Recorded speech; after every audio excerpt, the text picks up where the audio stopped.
Class 7, Chapter 12, SST, The Rise of Regional Power, Bengal. Bengal के बारे में अगर हम उसमें पढ़े, the Murshid Quli Khan was the governor of the Bengal from AD 7070 to 7027। Bengal के बारे में अगर हम बात किया जाए तो मुर्शिद कुली खान जो था वो बंगाल का गवर्नर था। उसने अपनी राजधानी ढाका से मुर्शिदाबाद ट्रांसफ़र कर लिया था। उसके बाद उसने स्वयं के इंडिपेंडेंट राज्य की स्थापना भी कर ली थी। इसके साथ साथ उसने बंगाल के नए राज्य की स्थापना करने के साथ साथ उसने बंगाल में बहुत सारे नए नए बदलाव भी किए, जिसके प्रभाव से बंगाल काफ़ी उन्नति के और अग्रसर भी था। He was succeeded Sirajuddaula and the Alivardi Khan.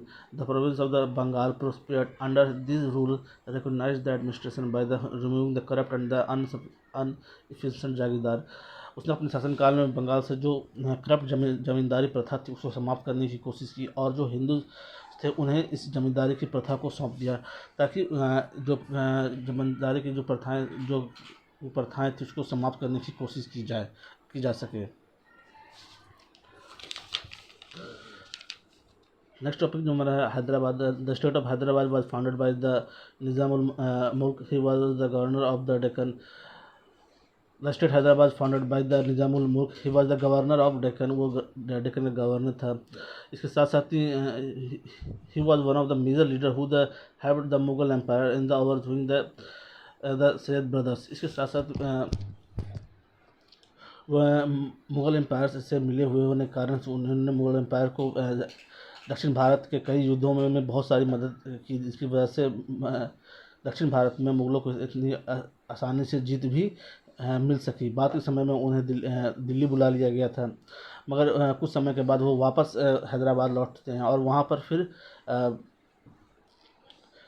अपना खुद का इंडिपेंडेंट राज्य की स्थापना कर लेते हैं। So the dynasty that the founder came to known as the Asaf Jahi, जो असफ जाही नाम से मशहूर होता है। बाद में ये हैदराबाद स्टेट फाइनली मर्ज होता है आज़ादी के बाद। ये जो स्टेट है वो आज़ादी के बाद रिपब्लिक इंडिया में मर्ज हो जाता है 1948 में।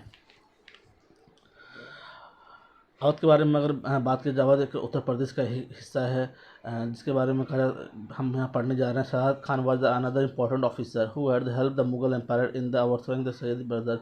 As rewarded he was appointed the governor of Awadh.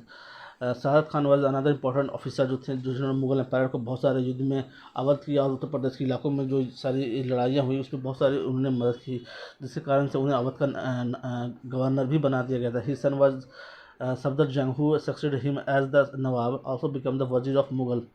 और उनके बेटे सफदर जंग को बाद में मुग़ल साम्राज्य ने वजीर भी बना दिया था, क्योंकि उन्होंने अवध में और उत्तर प्रदेश के इलाकों में मुग़ल शासकों को बहुत सारी मदद की थी। बाद के समय में सफदर जंग ने जब मुग़ल एम्पायर डिक्लाइन की ओर चला गया तो सफदर जंग ने खुद को इंडिपेंडेंट घोषित किया और अवध राज्य के नाम से अपने एक इंडिपेंडेंट राज्य की स्थापना कर ली। इसके साथ साथ ही उसने वहाँ पर जो उनके ऑफिसर्स थे जिसको अपॉइंट किया गया था उसमें बहुत हिंदू एंड मुस्लिम दोनों ही शामिल थे। सिख धर्म के बारे में बात करें तो after the death of Guru Gobind Singh who had the transfer the Sikhs into the militant organisation, the leadership passed into the hand of the ever discipline of the general Banda Bahadur. गुरु गोविंद सिंह के मर जाने के बाद सिख धर्म को ऑर्गेनाइज करना, एक सूत्र में बांधे रखने की जिम्मेदारी थी ताकि ये बिखर ना जाए। इसके लिए उन्होंने गुरु नानक देव ने बंदा बहादुर को ये जिम्मेदारी सौंपी, जिन्होंने सिख धर्म को फिर से ऑर्गेनाइज करने का काम किया और इसको पंजाब से लेकर पंजाब सिंध तक इसे फैलाने का काम किया। लोगों को ऑर्गेनाइज किया गया, लोगों को गुरु ग्रंथ साहब के उपदेशों को भी बताया गया। इसके साथ साथ ही उन्होंने जब तक बंदा बहादुर हैं तब तक मुग़ल शासक पंजाब और लाहौर के इलाकों में उन्हें उतनी सक्सेस नहीं मिल सकी थी, मगर उनके मरने के बाद ये सक्सेस मुग़ल शासकों में उसमें विजय प्राप्त हुआ।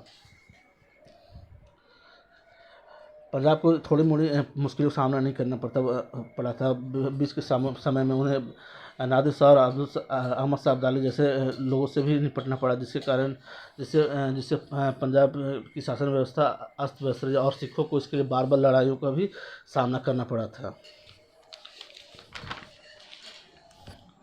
नेक्स्ट हमारा द जाट जो हम नेक्स्ट वीडियो में देखेंगे।